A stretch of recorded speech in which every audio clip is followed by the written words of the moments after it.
Hello, class 12. Last time, welcome to my lecture. First of all, last time we have completed about the Ernest Rutherford atomic model. Now we will discuss today his limitation. Limitation means जो उन्होंने proof नहीं कर पाया. इनका model सारा proof हो चुका था, सिर्फ 2 पॉइंट का इन्होंने कंप्लीट एक्सप्लेनेशन नहीं दे पाया. वो 2 पॉइंट के लिए अर्नेस्ट रदरफोर्ड ने कहा था सही, force of electrostatic force of attraction, electrostatic force of attraction between the electron which is revolving around the nucleus and the nucleus.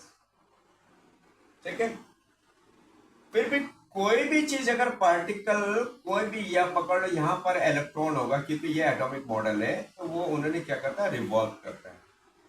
तो रिवॉल्व करने से अकॉर्डिंग टू अर्नेस्ट रदरफोर्ड, तो उन्होंने कहा था एक एंगुलर वेलोसिटी बनाता है, क्योंकि यूनिफॉर्म वेलोसिटी सर्कुलर पाथ में, सर्कुलर मोशन में नहीं हो सकता. वो अपना वेलोसिटी को चेंज करेंगे after short period of time. That is called acceleration, means changing of velocity पर सेकंड.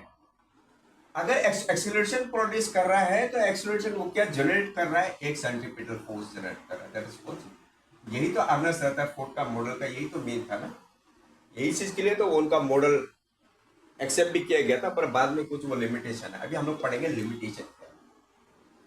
लिमिटेशन क्या है उनका. 2 लिमिटेशन के लिए उनका मॉडल को जरा फेलर माने, बट नॉट कंप्लीटली फेलर, उनको मॉडिफाई किया बाद में. आप यही लीजिए, न्यूक्लियस हो गया, ये आपका इलेक्ट्रॉन हो गया, ठीक है, नेगेटिवली चार्ज पार्टिकल, ये आपका रिवॉल्व कर रहा है अराउंड द न्यूक्लियस. ठीक है.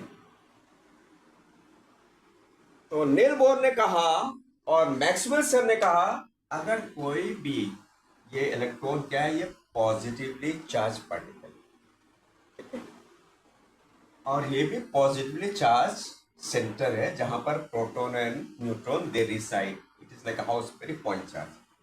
अगर यहां पर इलेक्ट्रॉन अगर वो रिवॉल्व करता है कंटिन्यूसली लाइक स्पिनिंग, और एक होता है आपका क्लॉकवाइज, एक एंटी क्लॉकवाइज, हम लोग बोलते हैं स्पिनिंग. एक होता है प्लस हाफ, एक होता है minus half, clockwise and.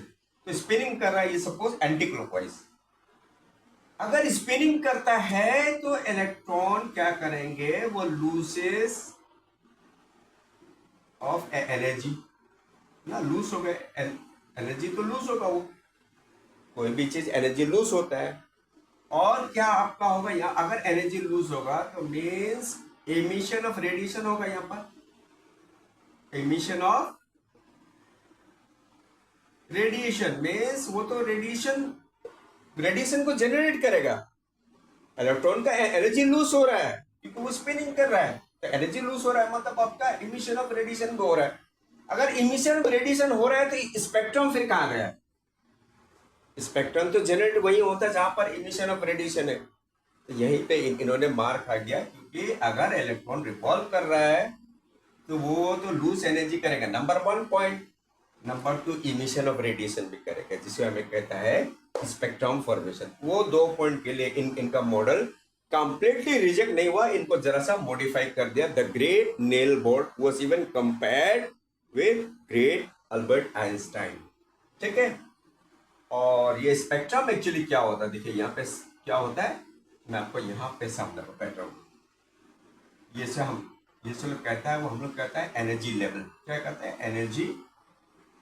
Energy cell, या आपका लेवल, कुछ भी बोल सकते हैं.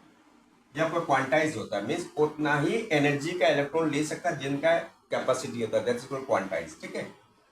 तो इलेक्ट्रॉन अगर यहाँ पे रिवॉल्व कर रहा है, यहाँ पे रिवॉल्व कर रहा है, तो ये क्या होता है, इलेक्ट्रॉन क्या होता है, अगर एनर्जी जहां मिलते हैं वो आपका एक्साइटेशन हो जाता है. ठीक है ना. वो कोई एक्साइटेशन हो जाएगा, वो कैपेसिटी के ऊपर डिपेंड करता है, तो ये एक्साइटेशन. क्योंकि हम लोग जितना एक्साइटेशन हो गए वो स्टेबिलिटी कम होता चला जाएगा. अगर जितना एनर्जी लेवल बढ़ेगा उतना एक्साइटेशन जितना होगा उतना स्टेबिलिटी कम होगा. स्टेबिलिटी कम क्या होगा, जितना ग्राउंड लेवल में आएगा एनर्जी लेवल पर. तो ये क्या करे, फट से ये come back to the ground state. जब electron from the excited state to the ground state जब वो आएंगे इन अ डिस्क्रीट पार्टिकल्स, मतलब आपका माइन्यूट पार्टिकल्स के थ्रू, लाइक दिस. ये इलेक्ट्रॉन है सारा। तो यहाँ पर एक स्पेक्ट्रम बनाए, ठीक है ना। तो यहाँ पर इन्होंने दो जगह फेल हो चुका था। पहला, द एग्जिस्टेंस और द फेनोमेना ऑफ स्पेक्ट्रम, और स्पेक्ट्रम जब ही बनता जब इमिशन ऑफ रेडिएशन होता, लूज एनर्जी होता, जिन्होंने रदरफोर्ड ने नहीं एक्सप्लेन कर चुका था, वो करेंगे अभी नेल बोर।